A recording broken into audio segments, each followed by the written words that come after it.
ายสบายดียามแรงๆเด้อพ่อแม่พี่น้องลมห่วย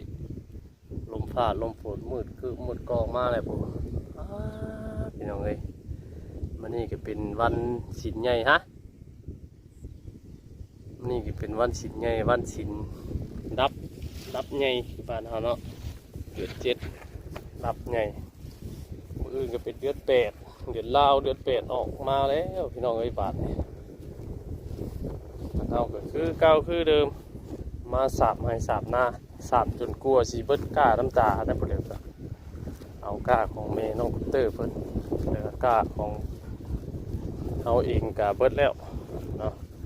มันก็นาอยู่พี่น้องหักสามสีได้ก้าบ่อยากทิมก้า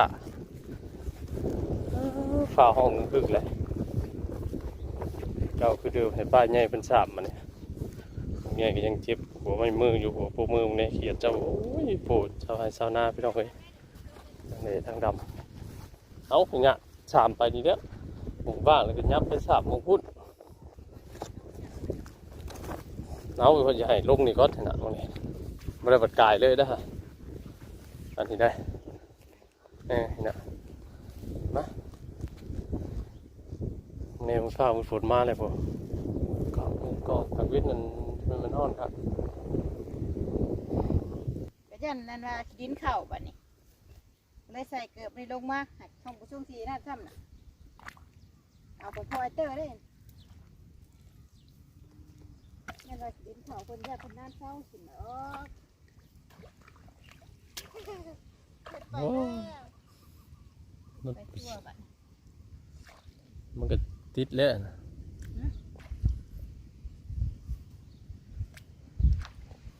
ชาวอยู่มันนี่ก็ยาแหละ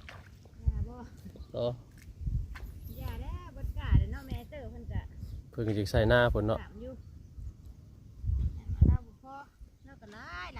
สามกลับไปกลับมาอยู่หลายรอบเลยเบิดเท่าไรร้อยเลย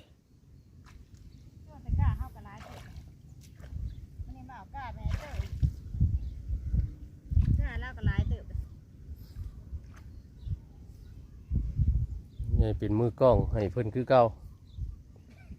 นั่งสำอางอีกบ่โอ้ยเนาะเพิ่นเรียกว่าลุงใหญ่สำอางอยู่บ่กล้าลงตัวบ่โลก็ได้นิ้วเบิดนิ้วใกล้สิคั่วเลยรอให้เปลี่ยนนิ้วใหม่ก่อนพี่น้องเอ้ยพอดียาดำหน้าพอดีรออยู่มือใดมันสิออกนี่กลางคืนก็นอนเจ็บตอดมุบอยู่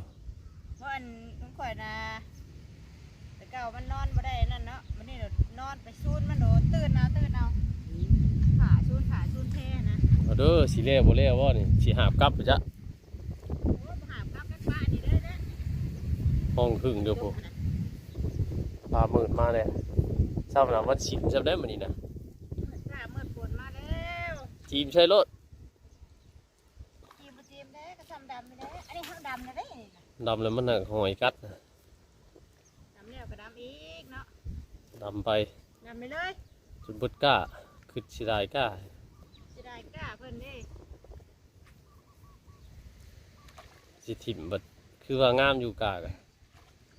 ปักใส่จีใช่หลายรอบช่าง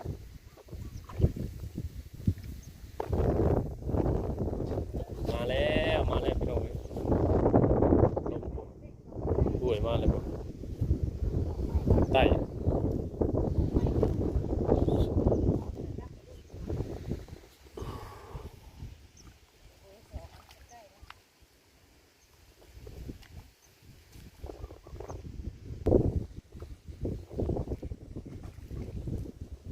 มาก็ได้กินปลาแล้วบาดเนี่ย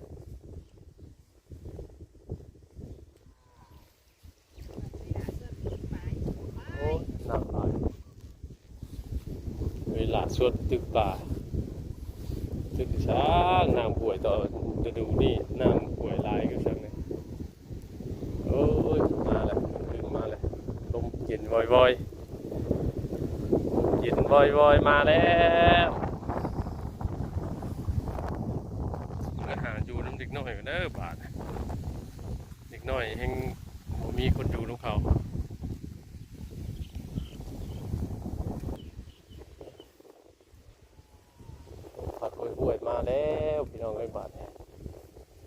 หน้าใกล้เพิ่นนี่ก็ถ้าได้ดำอยู่นะผู้ที่ได้เขาแล้วนี่ผู้ที่เพิ่นมาตกพี่น้องไปบ้านนู้น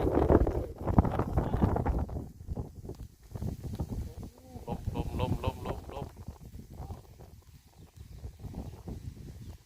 มดำเร็วบ่เร็วก็แม่นขึ้นลมฟ้าฝนตกต้องไปหาหมองพักก่อนโอ้ยอยู่กลางเปรตนะเฮ้ยญาติผมใหม่กับหอยอยู่ได้ผมใหม่กับเมื่ออยู่เพื่อนผมก่อนฝนเช้าจังว่ากันฝนตกฟ้าลงปูดเสียงฟ้าห้อง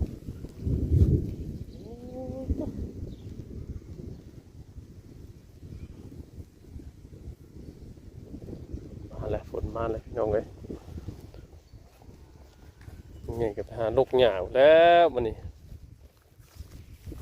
คนดำพอได้กะให้ป้าใหญ่เพิ่นเป็นคนดำไงไปหาลูกหยาออกแคบมาคัดมันนี่หล่อนี่เขาหน้าบ้าน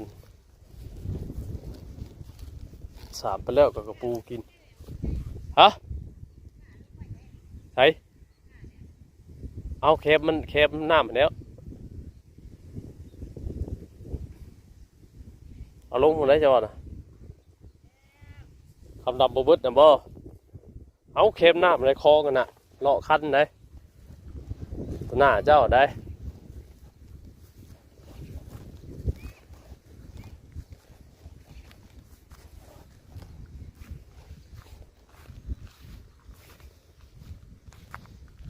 นี่นะเอาลงไว้นี่นะเอามือกับเมื่อเนาะญาติฝนตกบ่ยินบอกฝนบอกว่าฝนสิตกฟ้าแจ้งนะฝนสิแดงฟ้ามืดฟ้ามัวนะฟ้ามืดฟ้ามัวนี่บ่มีฝนโอเมเพิ่นว่านะเอามาวัดกันเบิ่งแต่พอที่เมเพิ่นว่าอยู่กับฝนสิตกนะฟ้าแจ้งนะกับฝนสิแรงฟ้ามืดฟ้ามัวห้องคือหังนะจังหน่อยก็บิดไปแจ้งกลางป้างเอาอีกมาเลยค่อยเมื่อหัวตกแล้วก็เลี้ยวก็ตั้งเมียนแคบมันกับเมื่อแล้วเนาะเห็นยังฝนตกฟ้าห้องไม่เพื่อให้อยู่เป็นให้ไปหาอยู่ส้นอยู่ห่มอยู่เพื่อนหอยอยู่น้ำต้นไม้ต้นต่ออีกหอยอยู่เป็นญาติฝนตกฟ้าลงแล้วก็มันบ่เลี้ยวอีกเด้นะกลางป้างคือเก่าพุทธคือเก่านะเอาก้าใหญ่เนี่ยลงนะก้ามเจ้านี่เอาก้ามเจ้านี่ลงมองนี่นะลงทีแล้วได้เอาเนี่ยไปเมื่อไรว่างทีมีชื่อได้นี่นะคนมาเซฟตะกี้คนมาเซฟได้นี่นะแต่ผมโคตรเอามันโบเบิดเท่านี้แล้วอากาศเนาะเดือดอยู่แล้วอารมณ์มันให้มันมืดก่อนมันมืดแล้วสิไปแถวโน้นพวกใครเนี่ยแจ้งนำเนาะคืออันนั้นกับมันกับว่างทีมีชื่อยาเล่นไม่ได้เอาน้ำคั้นนี่ใส่นะกล้าหลายใช่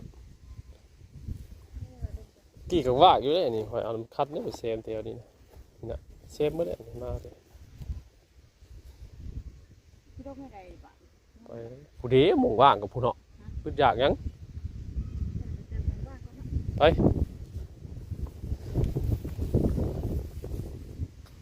นั่นฝนมาแล้วเอามากับป้าแล้วกับเมื่อมันชิ้นยากนี่มันนะมันยากเฮ้ยไอ้มันชิ้นยากเนาะป้ากันเล่นนู่นแล้ว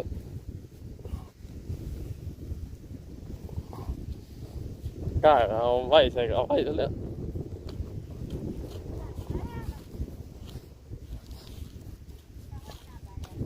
มันเป็นไหลไปใส่น้ำใช้สีไว้เทะสีมาไว้ปะนั้น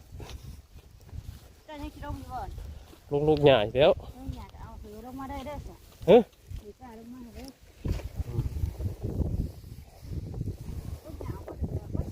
เหยียบเข่าไปแล้วเบิ่งเชิงอยู่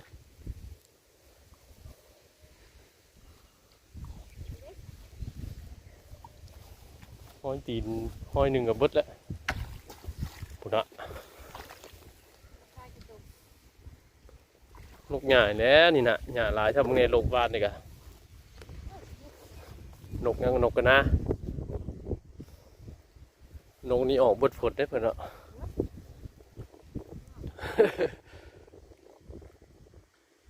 โอ้หญ้าหลายครับไปลงนกหญ้าก่อนสิพี่น้องเอ้ยทางเบิ่งฝนกับฝนตกแล้วก็พากันเมื่อกับฝนตกกะเฮ็ดจนค่ำหมดแหละ เอาออกขางนึงนะ โยนเนาะ ใส่ไปพวกมัน อ้อใส่เกือบบุดลงให้นะสู่ตายดิ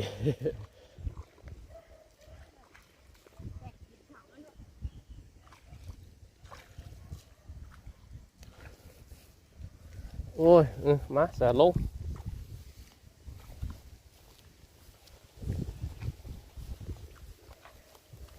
หยาว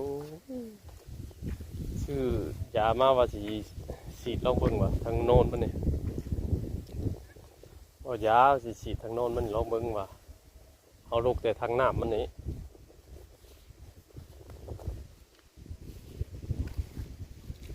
เห็ดวิธีทางถูกวิธีทาง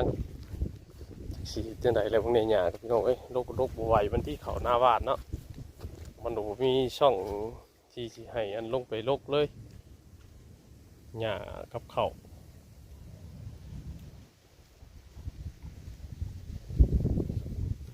มีบอแจ้งไปแจ้งไปเพราะว่าอยู่เขามีลมมาก่อนที่เฮงถึงเขาตับลาเลยกับพ่อแม่เพิ่นเนาะตกผ้าแจ้งจะได้ผ้ามืดผ้ามัวเขาตับลาเลยลูกหญ้าก็ยังอีกบ่หลายปานใดที่เฮาโลกเป็นจุดมา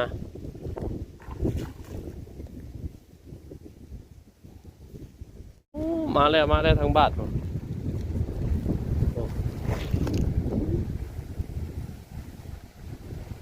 สนางมาแล้วบ่เนาะมีผู้อยู่มันอีกหน่อยครับแต่อีกหน่อยอยู่ครับตกมาเลยโอกมาเลยโอ้โหตาลก็ดูตาลก็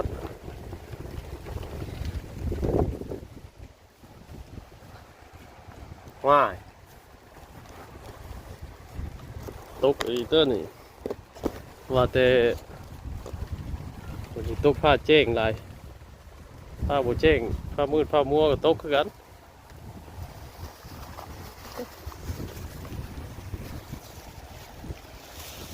โทรศัพท์มาบาดนี้เอ้า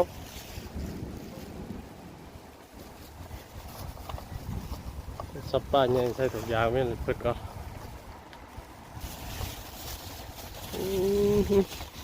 ขึ้นมาเด้อเฮ้ยเด้อ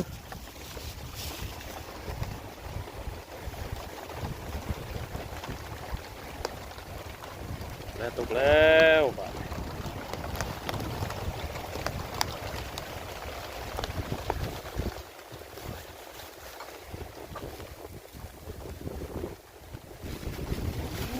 เองสิเราไว้บาด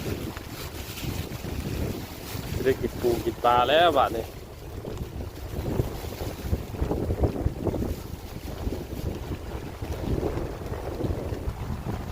ออกมาเลย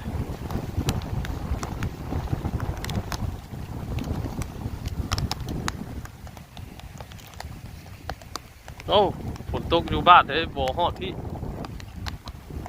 สิหลังโอกอยู่บ้านบ่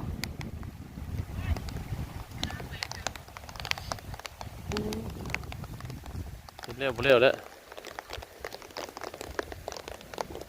โอ้ยยากแน่ ถอดออกนั่นเหลือบ่ได้เลยเนาะตกอยู่บ้านผมโอ้ยนี่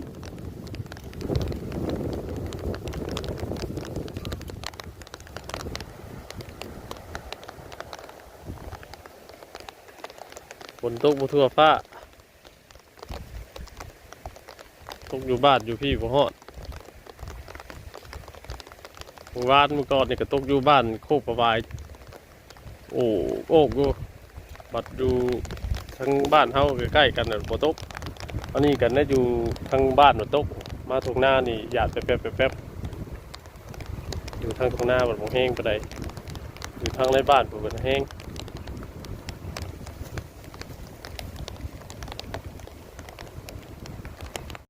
ไปกลับบ้านพี่น้องเอ้ยวันนี้โอ้ยคำค่าให้นะโอ้แต่เป็นตกดินเลยสู่ชีวิตชาวไร่ชาวนาชาวหัวชาวสวนเฮาคำบ่แต่เป็นบ่ตกดินก็บ่พากันเลิกเลยนี่แต่เตรียมพักผ่อนนอนเอาแห้งมาสู่ต่อมื้ออื่นสำหรับวันนี้ก็ค่ำแล้วพี่น้องเอ้ยความปังของเฮาก็คืออยากได้ข้าวหลายอย่างนี้ลงมาเห็ดแล้วกับเบิ่งนี่บ้านเนาะเก่งปึ้งเนาะเนี่ยเขามีคอปเตอร์เพิ่นก็ได้ปีหน้านี่วาดไหม วาดคือเก่าบอกได้เห็นคือเก่าหน้าวัดเชฟเขาเรียกก็งามอยู่แล้วก็ขึ้นมางัวอยู่นั่นดำใส่บ้านนี่ไปเบิ่ง ดำใส่บ้านนี่นะบกแล้วผู้น้ำมันบกแล้วไอ้เนี่ยไก่ได้พี่น้องก็ใกล้สิมั่งกันหน้าก็สินั่นเลยเนี่ยตัวหอยพวกกินมันก็งามอยู่เต็มกบเต็มกออยู่โอ้ยของหวังของเศร้าหน้ากับบ่มีหยังเข่าพวกนี้เบิดเลยพี่น้องเอ้ยอันนี้เข่าใกล้เคียงกันว่าหน้าไผมันเอาไปจุดเบิดเป็นแบบนี้เนาะเบิดกำลังใจเด้สาวนาเฮากระปั๊บอยู่น่ะนี่แบบนี้ผมเมนคอปเตอร์โอ้ยังเมนหน่อยเฮ้ยกล้าตานั่นเล่าสิพ่อบ่ดิบ่พ่อเมนควบเล่าได้นี่โอ้โหเมื่อยพวกนี้มาให้นี่อีกเนี่ยว่างดูเรามากินนี่หากระเป๋าน้อยนึงน่ะเราใส่เอ้ยมันง่ายแล้วกันโอ้ต้องไงปะเล่าซะเห็นแล้วเอาพ่อก่อนมันเดือดจังว่ากันนะเอากะเบาไปเลยแหละมึงเนี่ยเล่ากันยังหลายครับโอ้ให้ลุ่มผุนให้นี่กันยังเป็นง่ายให้นี่กันยังลายน่ะเมื่อล่างอยู่เลือดพุ่นเมื่อล่างอยู่เลือดพุ่นไว้เมื่อล่างแล้วก็เอาผ้าเต็บหัดโดด นอนโอ้ยเบื่อเลยนี่แหละพี่น้องเอ้ยสำหรับคลิปนี้เนาะโอ้มีอย่างไรพี่น้องเอ้ยอยู่ให้อยู่ได้เพื่อชวนเป็นกำลังใจให้ชาวไร่ชาวนาเอาเด้อสู้ๆพี่น้องเอ้ยแต่ละบอนแต่ละทีคำจังเห็นเฮือดชาวไร่ชาวนาเอาปุ๊บก็ดีฟาดหน้าสู่ดินพี่น้องเอ้ยเราบริโภคเนาะเราก็เซฟเนี่ยเอามาหาบางไงกินได้เท่านี้บ่เนี่ยตายก็แต่วานนี่ได้วานนี่เราก็วานนี่ว่าเศร้านี่เนาะน่ะเราก็ได้น้อยเดียวนะวันนั้นเราว่าจิโคมาพอไปพี่น้องไปพักผ่อนมานี่เนาะสำหรับคลิปนี้ก็สิพอประมาณเนี่ยขออยู่ดีมีเองเบิดสุขุทุกคนขอขอบใจสบายดี